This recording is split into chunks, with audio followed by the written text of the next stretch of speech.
Haiti Trust News Center. This is the News Hour. On News Hour tonight,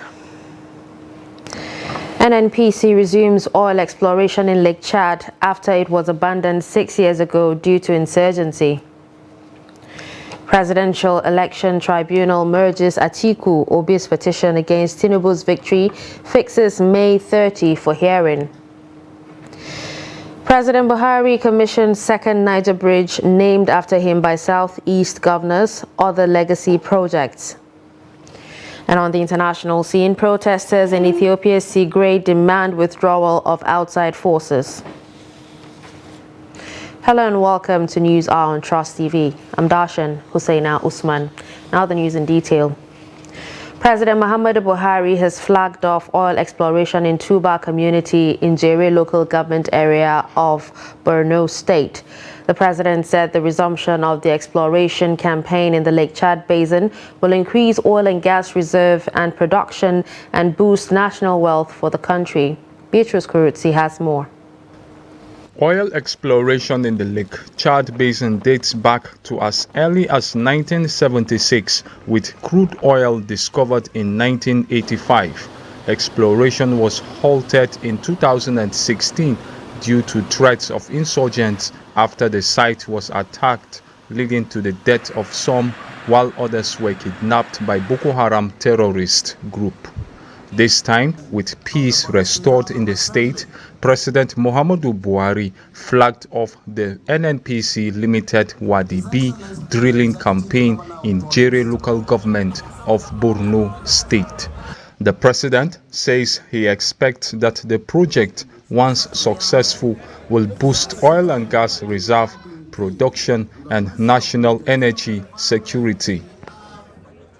The consequential effect of the likely positive outcome of the Chad Basin exploration campaign is an increase in national crude oil and gas reserves and production, enhanced national energy security, and greater prosperity for our people.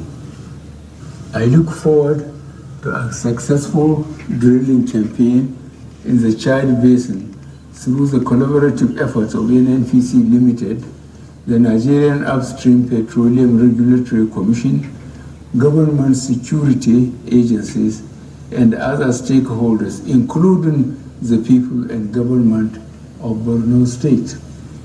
The GCEO of NNPC Limited, Mele Kyari, and other dignitaries expressed delight on the resumption of exploration activities, saying it will bring development, job opportunities, and wealth creation for the state, as well as prosperity for the entire country. We know for sure that 70% of our population don't have access to clean cooking fuel, and that is why you are seeing the effect of deforestation, which is most pronounced in this part of the country. And it is also clear and known to all that the Sahara Desert moves at least a kilometer southwards every year. And remember that out of these 27 local governments in Borno, about 10 local governments have no national grid, never connected to national grid, especially northern Borno and some part of Borno Central. You see, we have so many TBUs with their degree certificate, diplomas, and other certificates roaming in the state without any job to do. But once if this thing is into reality, definitely so many youths will be employed.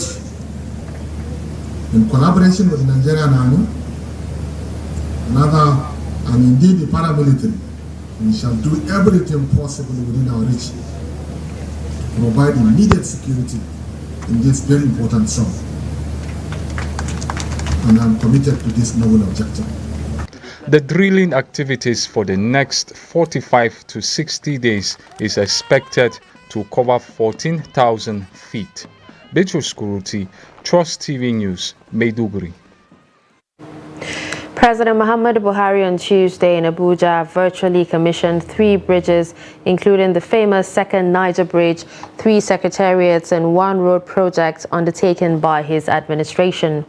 Speaking at the virtual commissioning of the projects, The president said making infrastructure development a key point of focus in his administration was a deliberate action to create wealth and make poverty alleviation easier.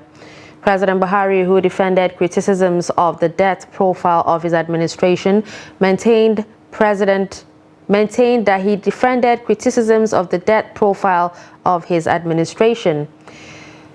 Moving on, he added that the wealth of other nations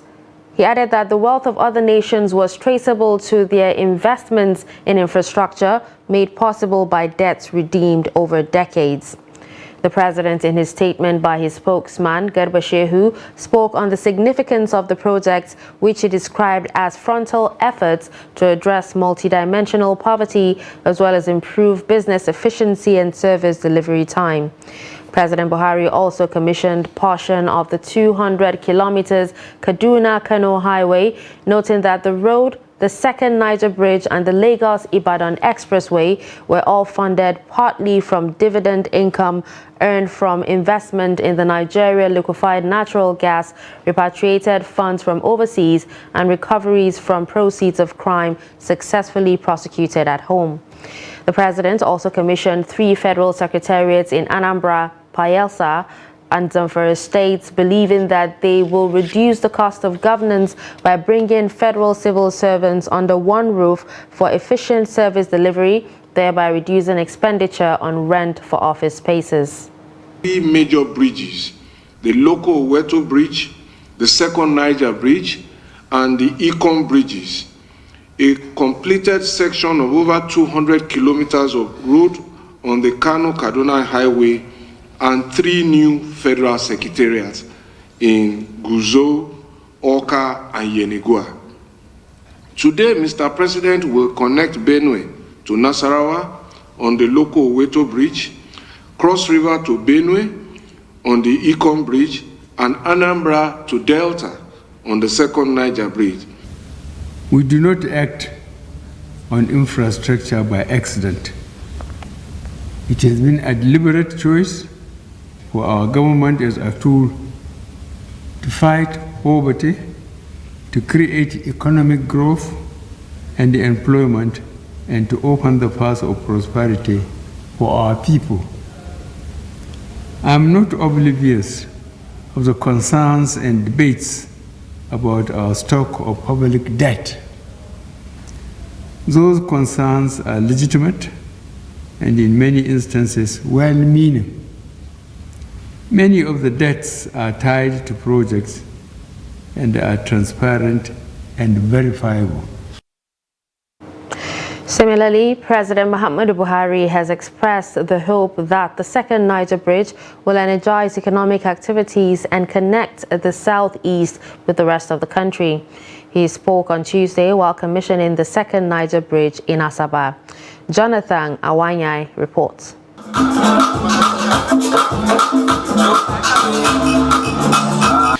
President Muhammadu Buhari on Tuesday virtually commissioned the second Niger Bridge, having completed it within the lifespan of his 8 years administration. Performing the function, which was organized to simultaneously commission 7 projects by the President Buhari-led administration, he pointed out that the second Niger Bridge is long in the making and described it as a bridge of connectivity and interaction, which will improve businesses. Secretariat project and 1 road project.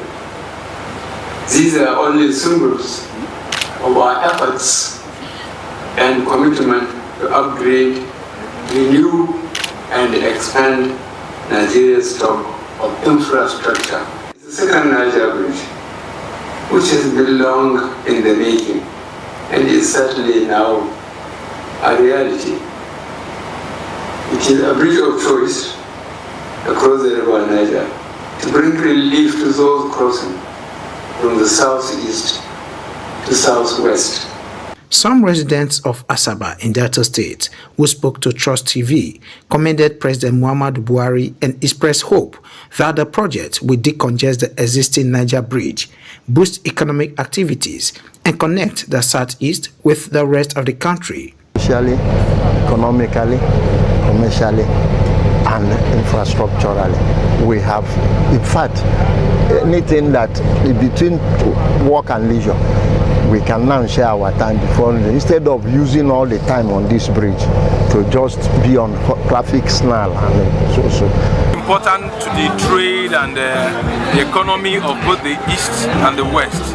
In most cases, especially during the festive periods, people tend to be sleeping over the bridge, or they pass the bridge over a period of about 4 to 5 or 6 hours.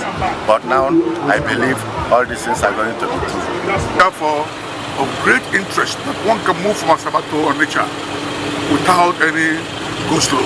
So it's a very important development in the history of Onitsha, Asaba, and in fact, Southeast, all Eastern Nigeria, and all Western Nigeria.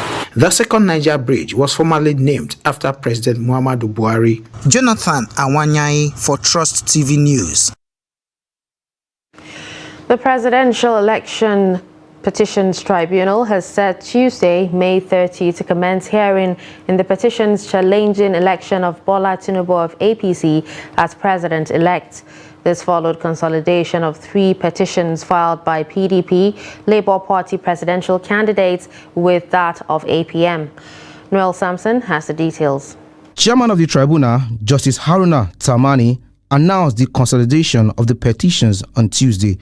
Counsel for Atiku Abubakar, Chris Uche, expressed satisfaction with the court's decision, saying ending the pre-hearing section will usher in hearing proper into the substantive petition. In order to fast-track trial, we prepare what is called a witness statement on oath. So all that a witness is supposed to state are already contained there.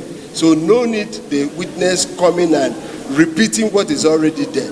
The witness merely adopts that witness statement on oath. The Labour Party council accused the nation's electoral umpire of trying to delay the process by not granting them access to election results as demanded by the petitioners. Notwithstanding that up to this moment, they are yet to give us all the documents we require. I continue to ask, why is INEC behaving in this way and manner? What are they hiding? What are they hiding? They are supposed to be neutral. But they are behaving as if INEC is a candidate in its own election.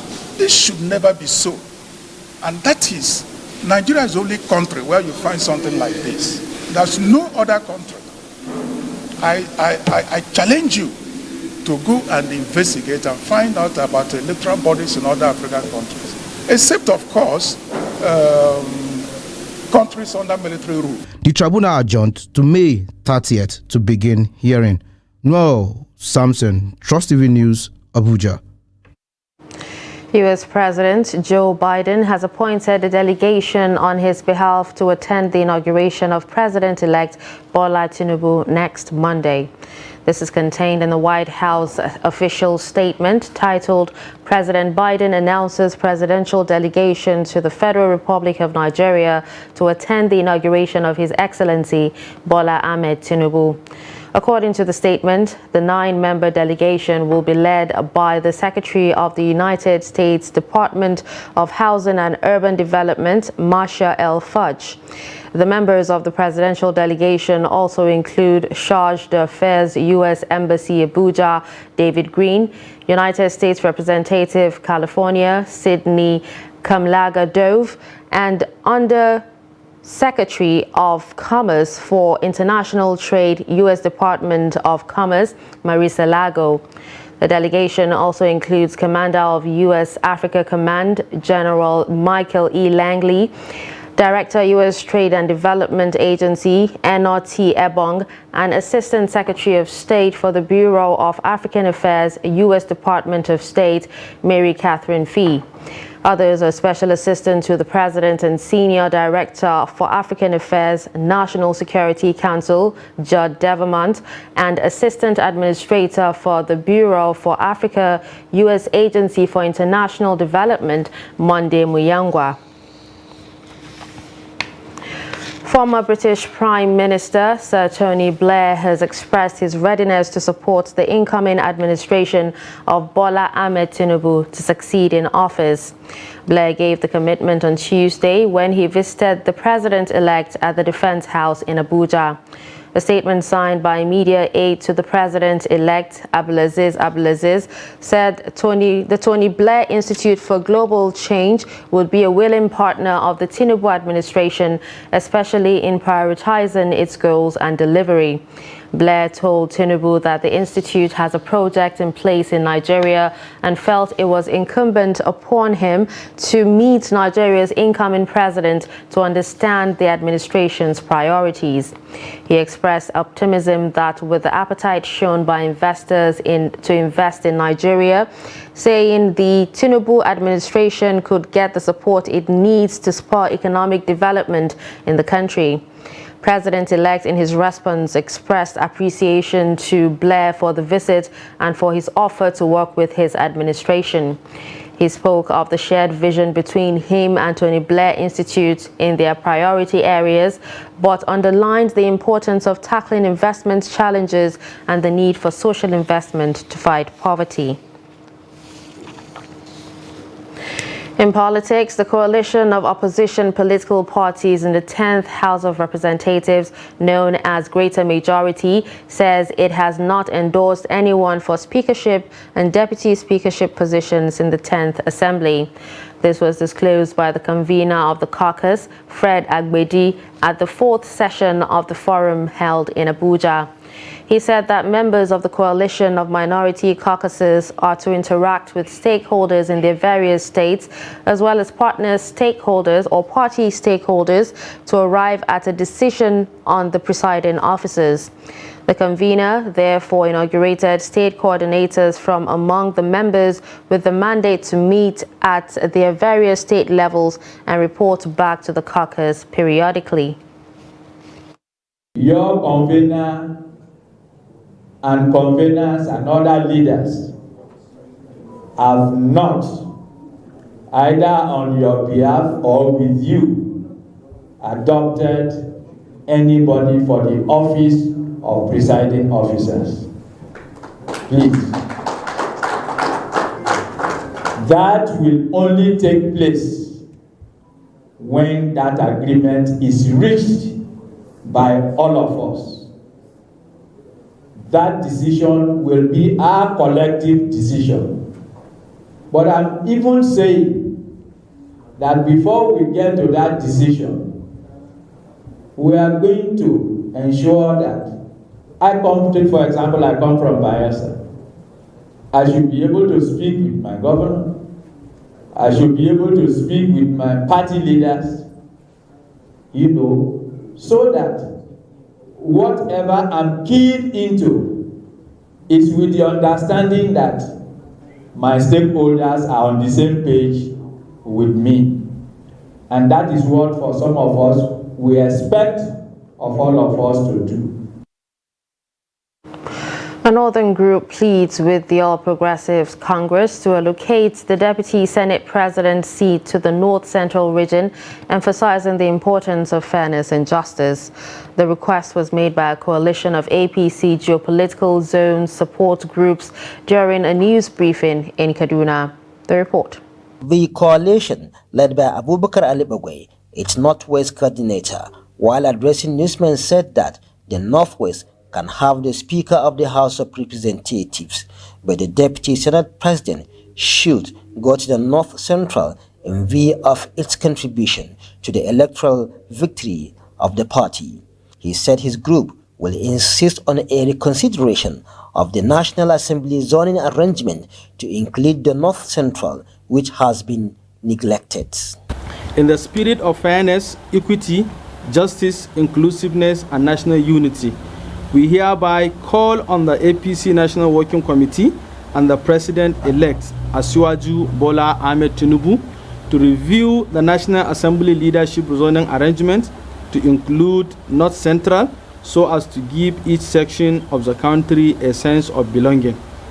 The coalition aligns with the viewpoint expressed by Rotimi Akeredolusan, the governor of Ondo State, as well as the North Central governors and senators regarding the marginalization of the North Central Zone.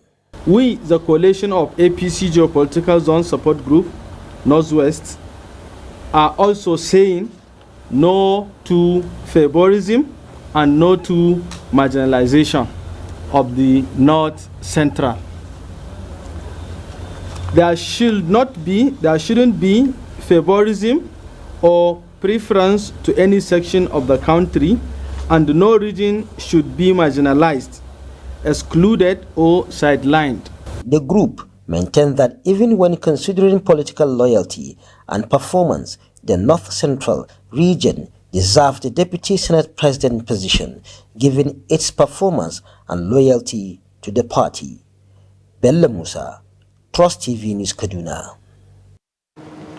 Thank you, Bello Musa, for that report. And now away from politics and onto security, police in Adamawa State have arrested 2 inmates who were among those that escaped from Kuje Correctional Center during Boko Haram terrorist attack in July 2022. Police spokesman Suleiman Guroje said this in a statement issued on Monday in Yola. He revealed that the escapees, identified as Atikwa Ibrahim, 37 years, and Adamu Ibrahim, 40 years, were arrested by the command operatives attached to the crack squad on May 19, 2023. In response to these developments, the Commissioner of Police, CP Afolabi Babatola, has issued a directive for the immediate handover of the escaped inmates to the Nigeria Correctional Service in Adamawa State.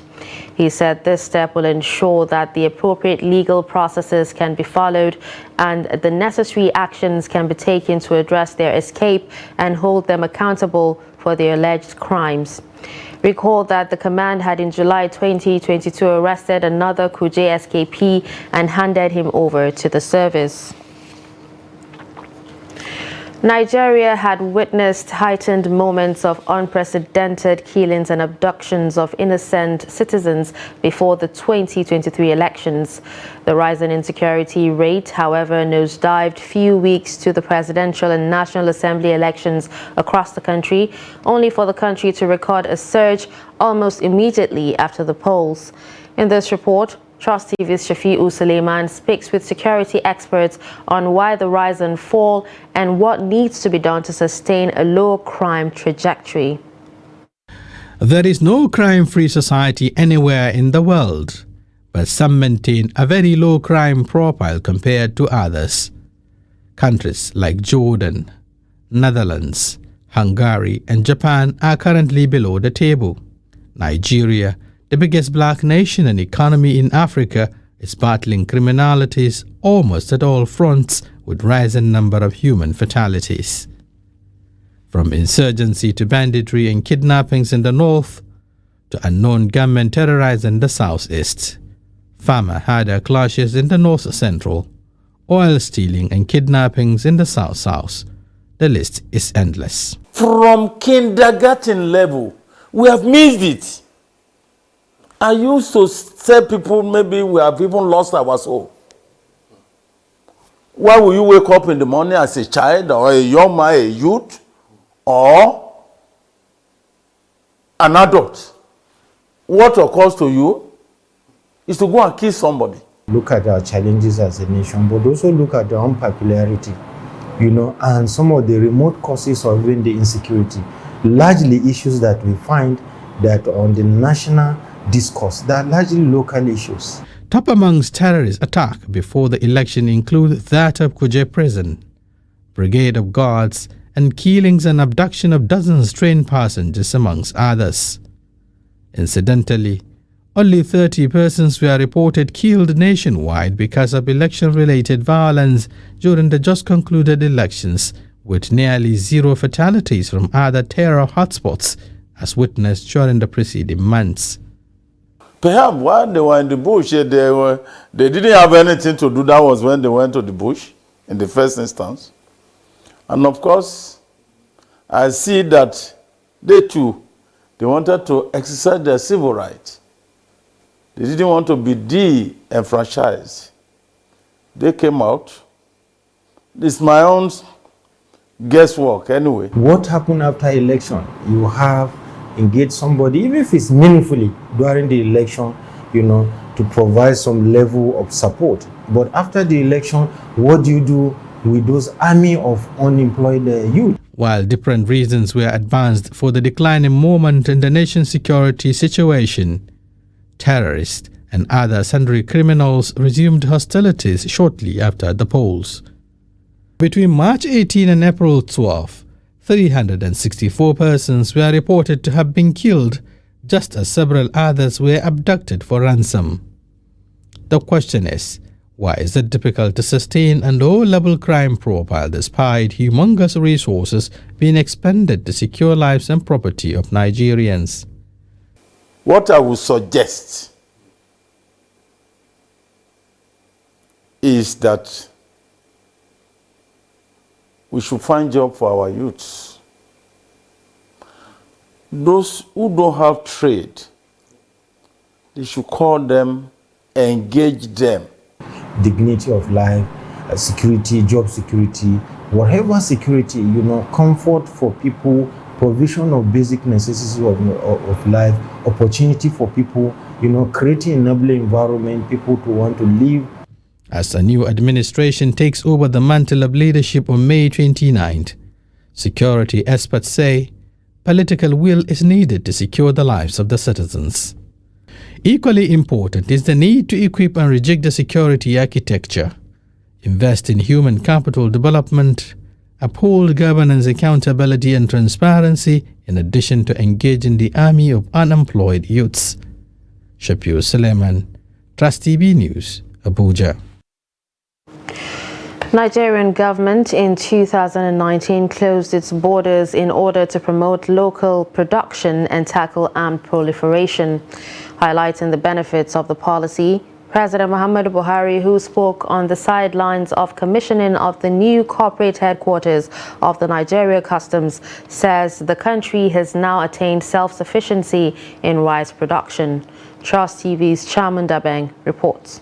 The decision by the federal government to close the nation's borders did not sit well with majority of Nigerians, as it further deepened economic hardship and prices of manufactured goods went up. But President Buhari says beyond dealing with proliferation of arms and ammunition into the country, the closure has also added value to food sufficiency. You eat what you grow what you eat, or you die.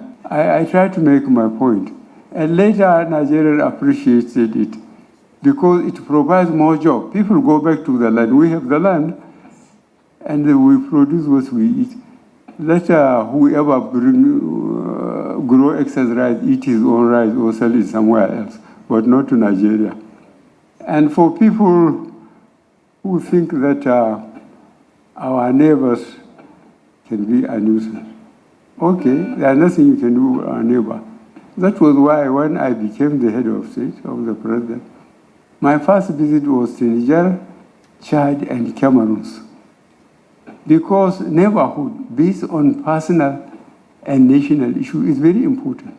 If you don't secure the confidence and cooperation of your neighbor, you are in trouble. If you are not in trouble, your children and grandchildren will be in trouble. Speaking on the multi-billion naira customs edifice, Deputy Comptroller General of Nigeria Customs Service Bashir Adeniyi says the project was first conceived in 2002 and implementation began in 2007. The project is sitting on 25,000 square meters of land, which cost the federal government 19.6 billion naira. Comptroller General of the Nigerian Customs Service Hamid Ali says the NCS headquarters is cost-effective and efficient. I would therefore like to express our deepest appreciation and gratitude to Your Excellency, Mr. President, for your firm support and commitment to the Nigerian Customs Service throughout your tenure. Your vision, leadership, and dedication to the development of our nation have been pivotal in shaping the transformation of the Customs Service. Under your guidance, we have witnessed remarkable milestones that have revolutionized our operations. As we inaugurate this magnificent headquarters, we must recognize that it presents more than just bricks, iron, and steel. It symbolizes progress, innovation, and a resolute commitment to excellence.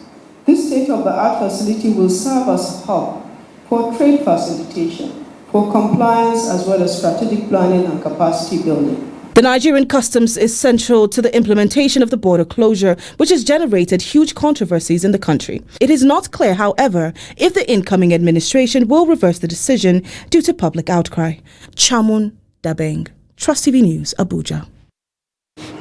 Away from that story, Minister of Interior Rauf Aregbesola says government is supporting paramilitary services to strengthen national security. The minister said this while commissioning headquarters of the Nigeria Security and Civil Defense Corps in Birnin Kebbi.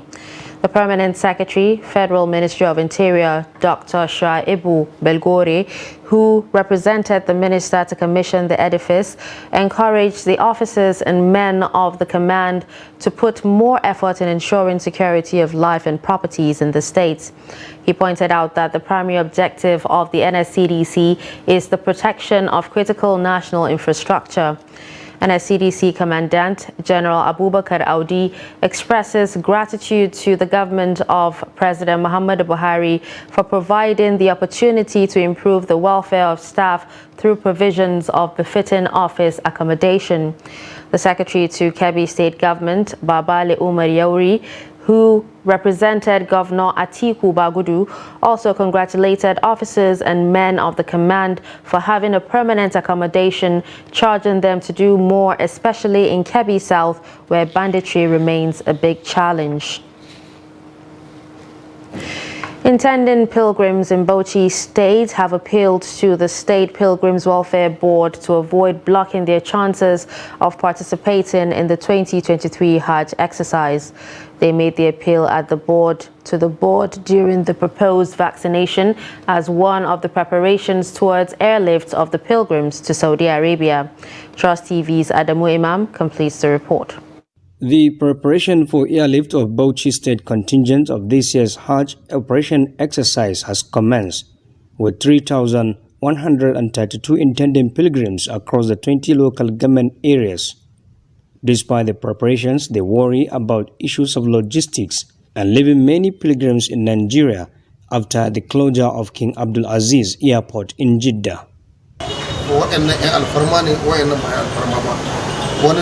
Pilgrims always encountered with those being favored to participate through government pockets, leaving behind those that paid their fare with their sweat since, only to discover their names was omitted deliberately.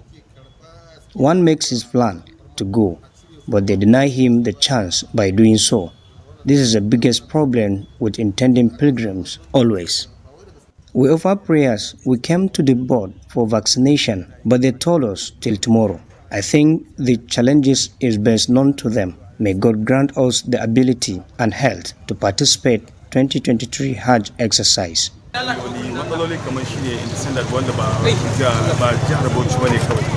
Last year, there was obvious challenges, not only in Bauchi State, but the whole nation, especially the issue of visa. Almost 3,000 pilgrims did not participate last year's exercise. Interestingly, we heard that they already changed modalities not to miss the stipulated time for airlift schedule as well.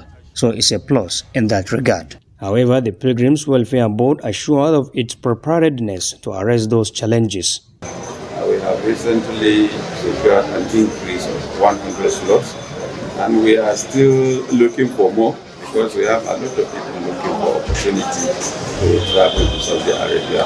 So the hope is not lost, and the chances are still there that we will secure additional slots so that more people will go, inshallah. He also explained that the proposed vaccination is expected soon, as airlift of pilgrims will kick off on 28th of May, and appealed to the contingents to cooperate with officials for the smooth 2023 Hajj exercise in the state. Adam Imam, Trust TV News, Bauchi. You're watching News Hour on Trust TV. Coming up after the break, we take a look at effective measures to reap benefits of Nigerian population. Stay with us. Now, as part of efforts to support Africa's goal of strengthening... Now, looking at the activity chart, as you can see right here, a total volume of 130. A Boko Haram crisis that at that time was restricted to Yobe. How secure are they? You can see security men with blood. This is the road leading up to the... Already, if you look at England squad, you are looking at EPL, you are looking at their names. You are not looking at...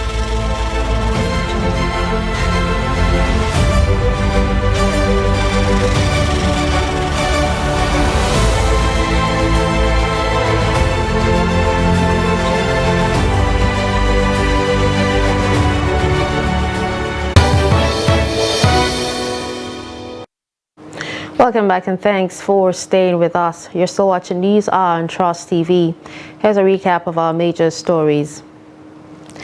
We told you that NNPC resumes oil exploration in Lake Chad after it was abandoned 6 years ago due to uncertainty. We also told you that Presidential Election Tribunal merges Atiku Obi's petition against Tinubu's victory, fixed May 30 for hearing.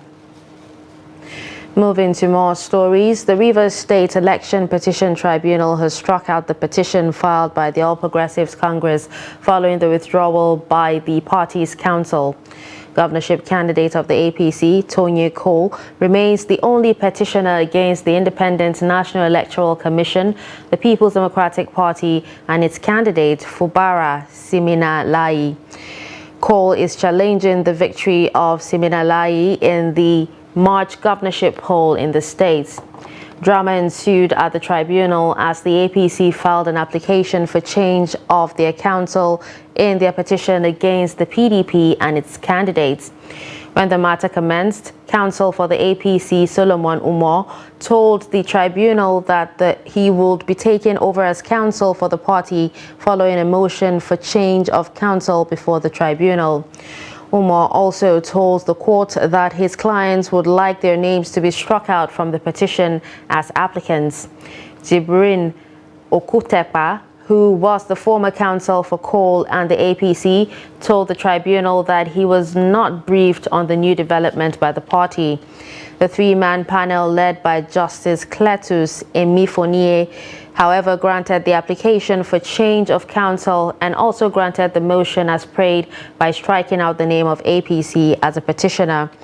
The APC's withdrawal was brought pursuant to Order 9, Rule 15 of the Federal High Court Civil Procedure Rules 2019. No date has been fixed for the commencement of the pre-hearing of applications before the tribunal. In the meantime, the All Progressives Congress governorship candidate in Rivers State, Tonye Cole, has said he is committed to pursuing his petition challenging the outcome of the 2023 governorship election. Cole said this in a 1-minute video posted on his Twitter page, adding that he will continue to pursue his petition until he gets justice. My people, I dey hear this news say I don't withdraw from this election tribunal matter. Na lie. I never go anywhere. We dey here. You see, we go carry this matter, go all the way to the end. They no fit drive us. They fit do all this fake news, say we don't come out, say we know they pursue them. They know say they thief this mandate, and then they fear. Then they fear say they no fit bribe me. Then they fear say they no fit intimidate me. And we go stand, even if I be the last man we did there, we dey stand, we go stand. We go dey until the judges hear the matter finish, make them make their case. Now then get the ultimate voice. And I know say they go tell us say now we win. And when they tell us say now we win, the people of Rivers State go come, they rejoice, they go dance better dance because they know say this man they trade in thief. Say we don't get them back. So make them stand there, stand gidigba. We know they go anywhere. We go pursue this matter till the end. God bless you. Governor Seyi Makinde of Oyo State on Tuesday dissolved the State Executive Council. The governor equally terminated the appointments of political office holders, urging them to hand over government properties in their custody. This was contained in a letter dated 23rd May 2023 and signed by the Chief of Staff to the Governor, Otumba Segun Ogunwuyi, who also doubles as the Chairman, Transition and Inauguration Committee. In the letter, Makinde urged all political office holders to officially hand over and submit all government properties in their possession to the most senior civil servant in their respective ministries, departments, and agencies. Campaigners for Seun Kuti and other activists on Tuesday held a rally in front of the Yaba Magistrate Court, calling for an end to what they described as a political trial of the musician. They thereafter gave the police a 24-hour ultimatum to release Seun from detention. The report. Matter between the Nigeria Afrobeat musician Seun Kuti and the police could not be heard in court following the absence of the Chief Magistrate Adeola Olatunbosun. However, Trust Television was informed by residents of the area that early Tuesday morning, Seun was brought to the court in a convoy of 3 police vehicles. His lead counsel, Olumide Fushika SAN, also arrived the court in the morning, but they were allegedly informed by the court register of the absence of the chief magistrate. Seun was returned to Panti shortly after. The protesters are demanding an unconditional release of Seun, saying that the action of the court and the police shows a ploy to keep him in detention. They sang solidarity songs and carried placards with different inscriptions demanding his release. Here to remind the chief magistrate that is a public servant and that he has done a lot of illegal things. Yes. He gave Seun bail and withdrew the bail. The same magistrate, chief magistrate, had allowed the police to illegally bring Seun back to the court without contacting his lawyers. So the chief magistrate here has been the chief magistrate of illegality, the chief magistrate of no conscience, the chief magistrate of impunity. Other campaigners also lent their voices to the calls for the release of the musician and vowed more action if he is not released within the 24-hour time frame given to the police. We are here. We are not going anywhere. We are going to make sure, we are going to make sure that it becomes ungovernable for them. If Seun is not released unconditionally, if you want to try him, you want to carry out an investigation, go to the Third Mainland Bridge. Go and find out what happened at the Third Mainland Bridge. If you want to find out what happened, bring out the policeman who was involved in this altercation. We have not seen his face since the day this issue started. The Nigerian Afrobeat singer, Seun Kuti, is being remanded at the State Criminal Investigations and Intelligence Department, Panti, Yaba, on the orders of Yaba Chief Magistrate Court, Magistrate Adeola Olatunbosun, for assaulting a police officer. In a video that went viral, Seun was seen slapping a police officer on the Third Mainland Bridge on May 13, accusing the officer of threatening the life of his family. The video prompted an order for his arrest by the Inspector General of Police, Alkali Baba.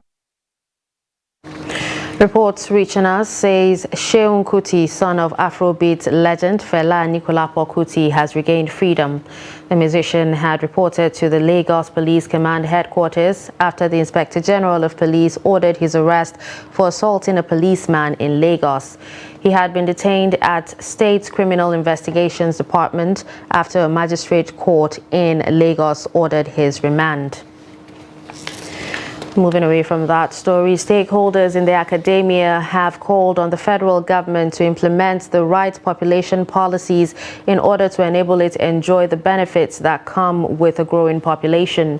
According to them, implementing such policies will ensure an improvement in the skills of the workforce of the nation, which will in turn lead to economic and national growth.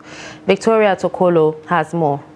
With an estimated population of over 200 million, Nigeria's population is by all indication a national asset that, if properly managed, is capable of lifting the country away from all its setbacks. Investments in human capital, educational sector, and health are seen as positive contributors to achieving national objectives of growing the nation. The population problem in Nigeria, whether issue of growth rate or issue of size, issue of management, is hinged on a large chunk of investment in those two sectors, education and health, so that we can export our human resources, because those are the areas that determines productivity. if the Nigerian government has invested enough into health, into education, we'll be able to wriggle ourselves out of the population problem in Nigeria. And with proper population management via the implementation of key policies, investment in people and proper funding of education, stakeholders are positive that national growth will be guaranteed. The educational system must be addressed. There must be deliberate plans or planning that will achieve. We must have targets, set targets for ourselves. Number one, you look at the educational system. We have the mainstream. There is those who are passing out at GSS, then SS, and those who cannot. Go ahead with the university tertiary can go into technical schools. All those we have said over and over, but nobody is doing anything. Everybody wants to get to university, but if you don't develop the technical component of population, then we are making a mess of the entire. We had a plan, but we are not working towards it. The government must be serious about that. Invest in the human resources, in people, especially health and education. If massive investment is moved therein, that is one of the ways out. Then we should reduce birth rates, family planning, and conscious implementation of the reproductive health component of our population policies. Citizens also spoke on Nigeria's population size and the benefits therein. The educational system in Nigeria does not cater for everybody. So that way we have people that are just wasting away instead of actually developing skills to improve themselves and the economy. Stakeholders believe that the use of family planning, adequate guidance on reproductive health, and the implementation of key economic policies will ensure that the population does not degenerate to a problem, but will remain an asset for the nation. Nigerians have continued to give their account of the National Youth Service Corps as the scheme celebrates its 50th anniversary. In Benue State, residents recount their service years with a sense of pride and nostalgia. Jimmy Adzande reports. Some ESCOR members say it was a good experience serving their fatherland. They said the scheme has helped promote national integration, both in the unity and culture integral aspects of the scheme. I served for NYSC purposely service in 2002 in Kano State. There was language barrier, but that wasn't anything to write home about. We didn't see it as a language barrier because when you accept a people as they are, they open up to you. And that was exactly what happened. And I used to say, if I am opportune to say, what do you think maybe the people of Senyawa local government need? I will be able to put you exactly that if you do this for these people, you solve their problem. And the experience is very fantastic because you get to know the culture of other people, what is done in other places, and until you get to other places, you will not appreciate what is done in your place. So it was an exceptional experience, I must say. Exceptional experience. Getting to know other people from different parts of the country. NYSC is a place where culture interlaces with each other. As the scheme reflects on 50 years of existence, these ESCOR members also highlighted some of its challenges. The government need also to make the scheme in such a way that about maybe 5% of people, 5% of people or 10% of people sent to work to have this experience should be given appointment in those places so that they can stay. And if the federal government wants, they can stay there. If they are given federal appointment, they can stay there, work for the federal government for like maybe 10 years. The scheme should have been tailored now to address that very important problem which is affecting mostly the youth.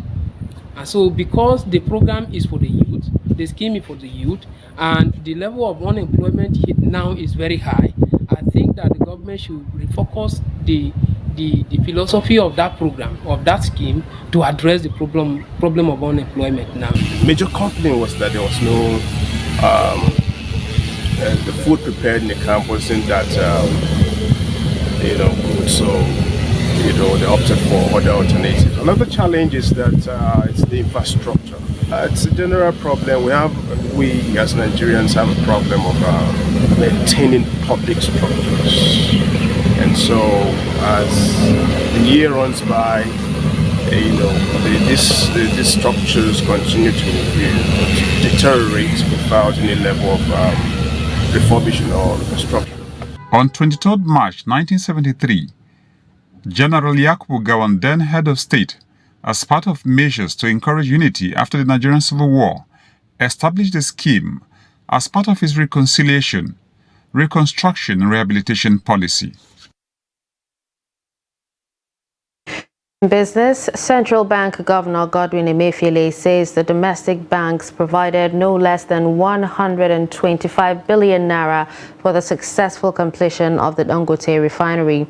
Emefiele stated this while speaking during the official commissioning of Africa's largest refinery in Lagos. The report. On-stream of the Dangote Petroleum Refinery is expected to mark Nigeria's exit from the League of Oil-Rich Nations, which are heavy importers of petroleum products. Although production of petroleum products is not expected from the plant until later in the year, the completion of Africa's biggest oil refinery and the world's biggest single-train facility is projected to create a market for $21 billion per annum of Nigerian crude. The Dangote refinery, which has the capacity to process 650,000 barrels of crude oil per day, is anticipating the arrival of its first crude batch in June. Given this processing capacity, the refinery is more than able to meet all of Nigeria's domestic fuel consumption, which is about 450,000 barrels per day, whilst the excess production will be available for export. Speaking at the occasion, attended by presidents from Ghana, Togo, Niger, Senegal, and a representative of the president of Chad, President Buhari said the refinery will help Nigeria to achieve self-sufficiency in refined products. Our government, therefore, took the decision to focus attention on creating an enabling environment for the private sector to thrive and fill the enormous gap in investment, not only in infrastructure, but also in all critical sectors. Africa's richest man and the president of Dangote Group, Aliko Dangote, said the refinery is the fulfillment of a long-held dream and the product of the group's corporate vision, driven by its mission to produce what the nation consumes and to promote self-sufficiency in the basic needs of the Nigerian people, while competing globally in areas of comparative and competitive advantage. The refinery will also make available to our industries vital raw materials for a wide range of manufacturers in the plastics, pharmaceuticals, food, beverages, packaging, construction, and many other industries. Other African presidents and stakeholders also expressed their joy on the epoch-making event. Active management of these resources will depend to a large extent whether we make it or not. And I'm confident establishments like the Dangote Refinery and petroleum other companies will help us realize this need as quickly as possible. Over 150,000 or so direct and indirect jobs that will be created, and not for 65-year-olds and not for 55-year-olds. There are jobs for our youth, our young leaders that are in their 20s and in their 30s, and for them to believe that indeed Nigeria is a place for them. Dangote Petroleum Refinery and Petrochemicals is designed to maximize gasoline production, which will account for 53% of the production capacity. Away from Nigeria, the United Kingdom says it will restrict foreign students from bringing family members with them from January 2024. In a statement on Tuesday, the Home Office said the development was necessary to stop people from using the student visa as a backdoor route to work in the UK. The UK said overseas students will be stopped from switching from the student visa route to a work visa until their studies have been completed. The UK government said it will also review the required funds students must have to demonstrate they can look after themselves and their dependents. The ban will affect all master's students and some other postgraduates, but it will not apply to PhD students who are highly skilled and whose courses last between 3 to 5 years.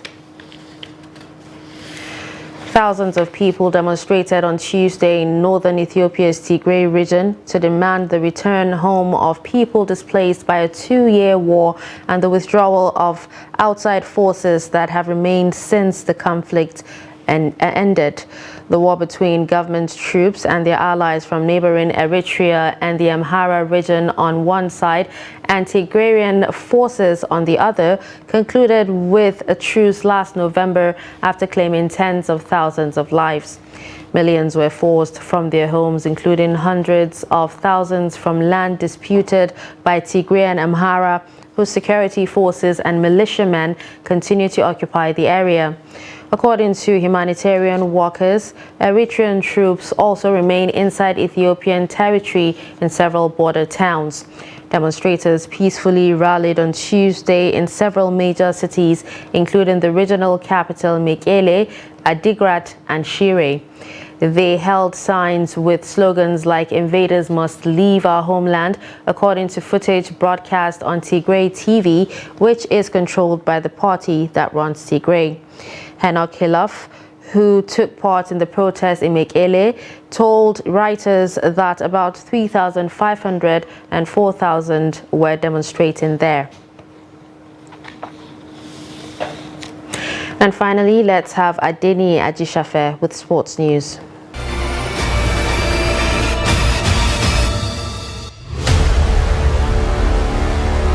Hundreds of under-18 volleyball players are expected to storm the Ahmadu Bello Stadium in Kaduna for the National Open Under-18 Boys and Girls Camp billed for 31st May to 4th June 2023. The Open Camp is to select players who will represent Nigeria in the 2023 Africa Under-17 Boys and Girls Nations Championship scheduled to hold from 6 to 16 July 2023 in Nigeria. The technical representative of the board of Nigerian Volleyball Federation, Martin Melande, revealed that the federation wants to create a level playing ground for players from different parts of the country. Melande cautioned academy and state coaches to avoid releasing overage players for the Open Camp and thanked the board of the Nigerian Volleyball Federation for the Open Camp to select players. And in football, Nigerian Premier Football League (NPFL) has formally announced the 6 clubs that qualify for the NPFL Super 6 playoff to determine the winner of the 2022-2023 season and Nigerian representative in CAF interclub competitions. The head of operation of the Interim Management Committee (IMC), Davidson Owumi, in his letter inviting the clubs for the playoff and intimating them of the calendar of events, congratulated the clubs for making the cut. 3 clubs from Group A, Bender Insurance, Raymond Stars, and Enyimba International, as well as Rivers United, Lobby Stars, and Sunshine Star from Group B, made the cut for Super 6. The playoff dubbed the Super 6 is scheduled to hold from Saturday 3rd to Sunday 11th June 2023 at the Mobolaji Johnson Arena at Unicon Stadium, Lagos. The IMC reiterated its resolve to organize a merit-based league that will produce worthy champions. That's Sport News. I'm Adeni Ajishafe.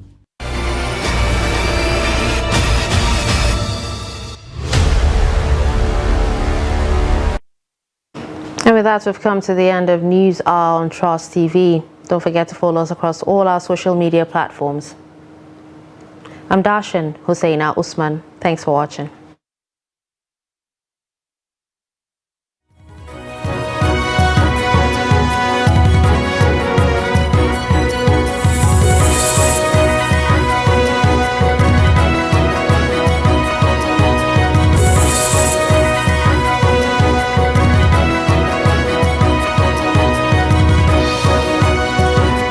From the Daily Trust News Center, this is the News Hour.